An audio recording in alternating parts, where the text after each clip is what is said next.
গত ২ দিন ধরে ফেসবুকে কয়েকজন শীর্ষস্থানীয় সাংবাদিক এবং আমাদের সুধী সমাজের সদস্য তারা একটা প্রশ্ন করছেন যে কেন বিসিবি কেন?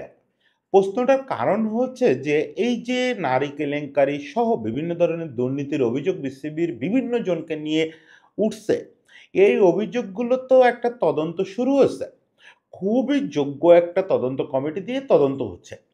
এ অবস্থায় যাদের নিয়ে অভিযোগ তাদেরকে স্বপদে বহাল রাখা এবং তাদেরকে বিভিন্ন রকম প্রভাব খাটাতে দেওয়ার যে সুযোগ করে দেওয়া, এই জিনিসটা বিসিবি কেন করতেছে? এভাবে কি আদৌ একটা সুষ্ঠু তদন্তের রেজাল্ট পাওয়া যাবে? তদন্ত কমিটি যদি সর্বোচ্চ চেষ্টা করেন, তারপরেও কি একটা সুষ্ঠু রেজাল্ট, মানে যারা অভিযুক্ত বা যারা সাক্ষী, তারা কি সঠিক মনের কথাটা তদন্ত কমিটির কাছে বলতে পারবেন? এই ব্যাপারগুলো নিয়ে বেশ কিছু সংশয় তৈরি হয়েছে। একই সঙ্গে এই পুরো ব্যাপারটা সবচেয়ে বেশি যে ডিল করছে রিয়াসাত আজিম, তার নতুন অভিযোগ হচ্ছে যে যিনি সবচেয়ে বড় অভিযুক্ত সেই মঞ্জুরুল ইসলামের পরিবারের সদস্যরা ইতিমধ্যে দেশ ছেড়ে চলে গেছেন। এখন আজকে তো অভিযোগের অলরেডি ৭-৮ দিন হয়ে গেছে। মানে ১৫ দিনের মধ্যে তদন্ত কমিটির রিপোর্ট পাওয়ার কথা আমাদের। মূল যিনি অভিযুক্ত তার পরিবারের সদস্যরা দেশ ছেড়ে গেছেন, এটা কোনো বড় কথা না। পরিবারের সদস্যদের তো আমরা এর ভিতরে টানবো না। কিন্তু ইঙ্গিতটা এদিকে যে তিনিও তদন্ত কমিটির মুখোমুখি যাতে না হন, বিসিবি সেই সহায়তা করতেছে। এখন আমরা একটু দেখি যে আসলে বিসিবি যা, যা করতেছে তাতে কি আদৌ একটা তদন্ত কমিটি সুষ্ঠুভাবে তদন্ত করতে পারবে? আমি মাঝে কয়েকটা কনটেন্টে আপনাদের একটা ইঙ্গিত দিচ্ছি যে আমি আসলে যে মানসিকতায় বসবাস করতে চাই, তাতে এই বিষয়গুলো নিয়ে এই যে অক্রিকেটীয় যেসব আলোচনা, এই আলোচনাগুলো নিয়ে কনটেন্ট বানাতে ভালো লাগে না। এবং আমার এই কনটেন্টগুলোতে খুব একটা ভিউও হয় না। ফলে কোনো আগ্রহ থাকার কোনো কারণ নাই যে এই কনটেন্টগুলো বানাই। তারপরেও হয় কি, এটা একটা ইতিহাসের কাছে দায়বদ্ধতার ব্যাপার থাকে। যে ২০২৫ সালের এরকম নভেম্বর মাসের শুরুর দিকটা বা মাঝামাঝি সময়টায় তোমার দেশে এরকম একটা ঐতিহাসিক ব্যাপার ঘটতেছিল।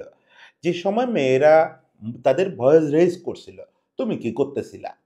হয়তো আমাকে এই প্রশ্ন কেউ করবে না। এত তুচ্ছ মানুষ আমি, আমাকে এই প্রশ্ন কেউ কোনোদিন করবে না। কিন্তু নিজের কাছে একটু যে না, আমি ওই সময় কথা বলছিলাম। যেহেতু আমার সেক্টর স্পোর্টস, রাজনীতি হইলে হয়তো কথা বলতাম না, অন্য কোনো সেক্টর হইলে হয়তো কথা বলতাম না।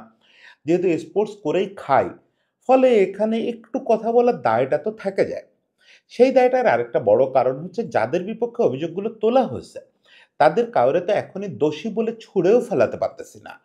এবং মানে এদের প্রতি, এদের অনেকের প্রতি প্রবল রেসপেক্ট এবং তীব্র মানে যে ভালোবাসা, সেটা নিয়েই আস্তে, আস্তে বড় হয়েছে, সাংবাদিক হয়েছে।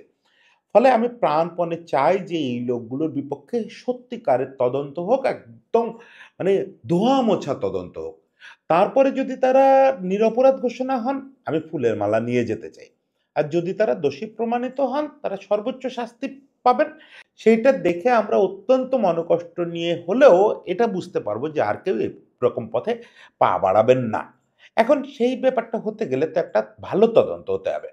ভালো তদন্তের ১ম শর্ত হচ্ছে তদন্ত কমিটি গঠন করা। সেক্ষেত্রে বিসিবি কখনোই কোনো আ ইয়ে করে না, গড়িমসি করে না। এবারেও দুর্দান্ত একটা তদন্ত কমিটি হচ্ছে। যাদের নাম আমরা ওখানে দেখছি তারা সবাই প্রাজ্ঞজন, যোগ্য মানুষ। একজন অবসরপ্রাপ্ত বিচারপতির নেতৃত্বে তদন্ত কমিটি।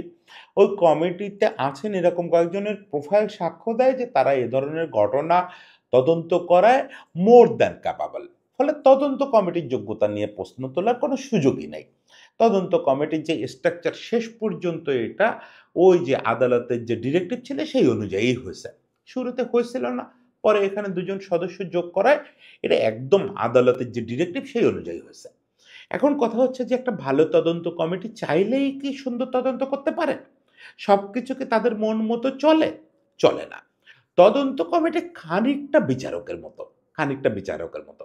ওনাদের চোখের সামনে অনেক কিছু সত্যি বলে ওনারা জানলেও এভিডেন্স এর অভাবে ওনরা হয়তো সঠিক কথাটা বলতে পারবেন না বা সঠিক সুপারিশটা করতে পারবেন না। কারণ এভিডেন্স তো লাগবে ওনাদের। বিচারকদের যে অসহায়ত্ব পৃথিবী জুড়ে, যে এভিডেন্স লাগে। ওনরা বুঝতেছেন এই লোকটা অপরাধী বা নিরপরাধ। কিন্তু সেটার পক্ষে তো এভিডেন্স লাগে। ওই একই কথা তদন্ত কমিটির ক্ষেত্রেও সত্যি। আজকে তদন্ত কমিটিকে যদি একটা নিরপেক্ষ তদন্ত করতে হয়, তাহলে ওই নিরপেক্ষ পরিবেশ ওনাদেরকে দিতে হবে। যে না এখানে সবাই নির্ভয়ে কথা বলবে। যাদেরকে আপনি জেরা করতে চান সবাই হাজির হবে এবং যারা প্রভাব খাটাতে পারে তাদের সবাইকে আমরা নিষ্ক্রিয় করে রাখবো যতক্ষণ পর্যন্ত তদন্ত শেষ না হয়। এই কাজগুলোর কোনোটা বিসিবি করতে পারতেছে না। দেখেন বিসিবি ডিরেক্টররা কম বেশি এরকম কথা টোন তাদের এরকম যে এটা বড় কোনো ইস্যু না। তারা একটা বুঝানোর চেষ্টা করতেছেন। একজন ডিরেক্টর তো বোধহয় ফালতু শব্দটাই বলে ফেলছেন। এটা ভয়াবহ, এটা ভয়াবহ। যেকোনো ধরনের অভিযোগ নিয়ে ফালতু শব্দটা বলা যায় না। তো যাই হোক, কি যায়, কি যায় না সেই কথা কারে বলি। তো এখন তো এটা একটা খারাপ যে আপনার ডিরেক্টরদের ওই সিরিয়াসনেস থাকতে হবে। এটা প্রথমত তদন্ত কমিটিকে সহায়তা করতে গেলে আপনার যদি সিরিয়াসনেস থাকে আপনি তো তদন্ত কমিটিকে সহায়তা করবেন না। এটা হচ্ছে ১ম সমস্যা। ২য় সমস্যা হচ্ছে নির্ভয়ের পরিবেশ। নির্ভয়ের পরিবেশ কি তৈরি করতে পারছেন? না, আমাদের তা মনে হচ্ছে না।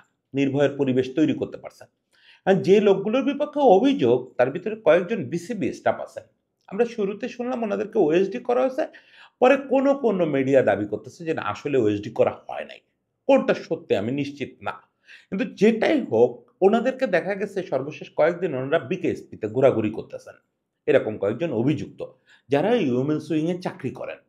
ওনারা কেন বিকেএসপিতে যাবেন?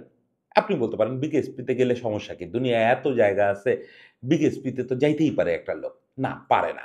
বিকেএসপিতে এই মুহূর্তে নারী দলগুলোর খেলা চলতেছে।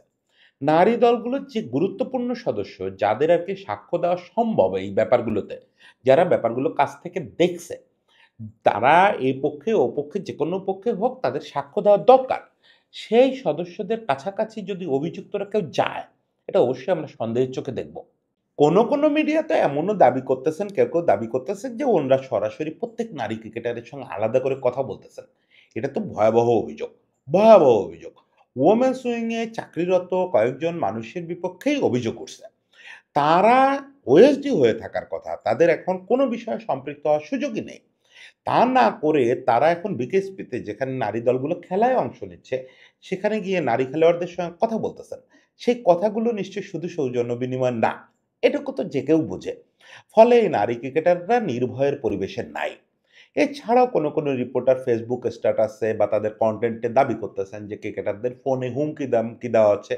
এখন এটা তো চাইলেও বিসিবি ঠেকাইতে পারবে না। কিন্তু তার নির্ভয়ের পরিবেশ তৈরি করার জন্য দরকার ছিল যে লোকগুলো অভিযুক্ত তারা যেন কোনোভাবেই নারী ক্রিকেটারদের কোনোভাবে প্রভাবিত করতে না পারে। সেটা নিশ্চিত করা। সেটা ১ম ধাপ হচ্ছে তাদেরকে ওএসডি করা। সেটা করা হয়েছে কিনা জানি না। ওএসডি যদি করাও হয়, তারা কেন নারী ক্রিকেটারদের কাছাকাছি যেতে পারতেছেন? এই ব্যাপারটা অবশ্যই বিসিবির জবাবদিহি করতে হবে। এবং আমি আশা করি তদন্ত কমিটি এই ব্যাপারটা নোট করবেন এবং তদন্ত কমিটি এটা বিসিবির কাছে জানতে চাইবেন যে আপনারা এটা কেন করতেছেন? কেন অভিযুক্তরা নারী ক্রিকেটারদের কাছাকাছি যেতে পারতেছে? এটা একটা বিষয়। ২য় বিষয় হচ্ছে খুব বড় পদের কিছু লোকের নামে অভিযোগ আসছে। তার ভিতরে একজন তো মহিরুহ মানুষ। শুধু ক্রিকেটে না পুরো দেশের জন্য মহিরুহ মানুষ। আমরা সবাই বিশ্বাস করি তার বিপক্ষে যে অভিযোগগুলো উঠছে এটা কেবল অভিযোগ। এটা প্রমাণের এখনো বহু দেরি এবং প্রার্থনা করি যে অভিযোগটা সত্য না হোক। আবার এই প্রার্থনা করাটাও অন্যায়। কারণ হচ্ছে যে এই প্রার্থনাও তো আসলে কারোর পক্ষে করা উচিত না। আমার যতই গুরুস্থানীয় হোক, আমি যতই মহিরুহ মনে করি, সত্য বেরোয় আসুক, সত্য বেরোয় আসুক। এখন এই মহিরুহ মানুষটার বিপক্ষে অভিযোগ কয়েকটা ঘরানায়। আর্থিক কেলেঙ্কারির অভিযোগ, পক্ষপাতের অভিযোগ এবং মানে বলতেও বা লাগতেছে খানিকটা যৌন নিপীড়নের অভিযোগ। ৩ টা অভিযোগের যেকোনো একটা অভিযোগ একজন মানুষকে তার কাজ থেকে স্থগিত রাখার জন্য যথেষ্ট বড় অভিযোগ। তিনি বিসিবির অত্যন্ত গুরুত্বপূর্ণ একটা পদ হোল্ড করেন এবং বিসিবির একজন ভাইস প্রেসিডেন্ট। এরকম একটা পদে তিনি থাকা অবস্থায় কি করে এই তদন্ত হবে? ফেয়ার হবে? তদন্ত কমিটি ফেয়ার তদন্ত করবেন। কিন্তু কোন লোকের ঘাড়ে ৩-৪ টা মাথা আছে? বিশেষত ক্রিকেটারদের বা ক্রিকেট সংশ্লিষ্ট লোকের ৩-৪ টা মাথা আছে যে বিসিবির সবচেয়ে পাওয়ারফুল লোক, বাংলাদেশের সবচেয়ে ভালো ভাবমূর্তির একটা মানুষ। তার বিপক্ষে কেউ কি সাক্ষ্য দিতে সাহস পাবে এখানে গিয়ে? সাহস পাওয়ার কথা? এই সাহস তো পাওয়ার কথা না। সেক্ষেত্রে যতই কষ্ট লাগুক, ওনাকে এই তদন্ত শেষ না হওয়া পর্যন্ত খুব বেশি সময় তো না, মাত্র ১৫ দিন সময় ছিল। তার ভিতরে ৭-৮ দিন গেছে। এই কয়টা দিন ওনাকে দায়িত্ব থেকে দূরে রাখা গেল না? এই কয়টা দিন ওনাকে বিসিবি থেকে দূরে রাখা গেল না? এই সামান্য কাজটা করা গেল না? এখন তো বিসিবির বিপক্ষে আরো বড়, বড় অভিযোগ আসতেছে যে বিসিবির বর্তমান সভাপতির দায়িত্ব নেওয়ার পরেই ওনার বিপক্ষে এরকম অভিযোগ নারী ক্রিকেটাররা মন্ত্রণালয়ে করছিল। মানে নারী ক্রিকেটাররা বিসিবিকেও আর ট্রাস্ট করতে না পেরে মন্ত্রণালয়ে অভিযোগ করছে। মন্ত্রণালয় সেই চিঠি ফরওয়ার্ড করছে বিসিবির কাছে যে আপনারা এটা দ্রুত তদন্ত করেন। সেই চিঠির কথা বিসিবি প্রেসিডেন্ট ছাড়া নাকি কারোর জানা হয় নাই। মানে ওই চিঠিটি এরকম একটা তদন্তের যে রিকোয়েস্ট আসছে মন্ত্রণালয় থেকে, রিকোয়েস্ট বলব বা নির্দেশ বলব, যাই হোক মন্ত্রণালয় তো নির্দেশই দেওয়ার কথা। যাই হোক এই জিনিসটা কাউকে জানানো হয় নাই। তদন্ত তো অনেক দূরের কথা। কাউকে এটা বিসিবির কাউকে কোনো ডিরেক্টরকেও পর্যন্ত নাকি জানানো হয় নাই। বিসিবির ডিরেক্টররা রিয়াসাত মনে হয় পোস্ট করছে যে বিসিবির ডিরেক্টররা তাকে সরাসরি নিশ্চিত করছেন যে কোনো ডিরেক্টরকেও এটা জানানো হয় নাই। যে মন্ত্রণালয় থেকে এই ভদ্রলোকের নামে এরকম একটা চিঠি আসছে যেটা তদন্ত করতে হবে। তো যে বিসিবি সভাপতি এরকম একটা চিঠি চেপে যেতে পারেন, সেই বিসিবি সভাপতি কি সব কাগজপত্র ঠিকমতো তুলে দেবেন তদন্ত কমিটির হাতে? এবং অভিযুক্তের তালিকায় তো সিইও আছেন, বিসিবি সিইও আছেন। পরোক্ষ অভিযোগ। কারণ তার কাছে নালিশ দেওয়ার পরেও তিনি কোনো বিচার-আচার করেন নাই। ফলে তিনিও একজন অভিযুক্ত। বিচার হতে না দেওয়াটাও এক ধরনের অবিচার। ফলে তিনিও একজন অবিচারের অভিযোগে অভিযুক্ত। সেটাও সত্য কিনা তো আমরা জানি না। কিন্তু তাকেও তো আসলে কর্মকাণ্ড থেকে দূরে রাখা উচিত ছিল এই পুরোটা সময়। এখন কথা হচ্ছে যে যাদেরকে নিয়ে কথা হচ্ছে, আপনি তাদের সবাইকে স্বপদে বহাল রেখে এবং সবাইকে সক্রিয় রেখে একটা সুপ্রিম পাওয়ারফুল যদি তদন্ত কমিটিও করেন, তাও আপনি ফেয়ার রেজাল্ট পাবেন না।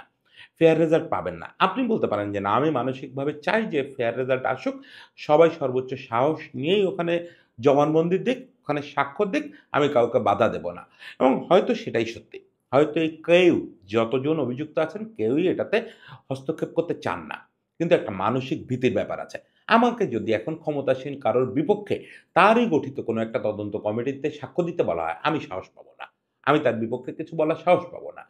এখন সেক্ষেত্রে বাচ্চা মেয়েরা এই সাহস পাবে এটা আমরা কেন আশা করি? বাচ্চা মেয়েদের ভিতরে যদি কোনো সত্যি থেকেই থাকে, তাও তো তারা বলতে পারবে না। ফলে বিসিবি এখন যে স্ট্যান্সটা নিছে এটা খুব পরিষ্কার যে তারা আসলে চায় না যে একটা সুন্দর তদন্ত হোক।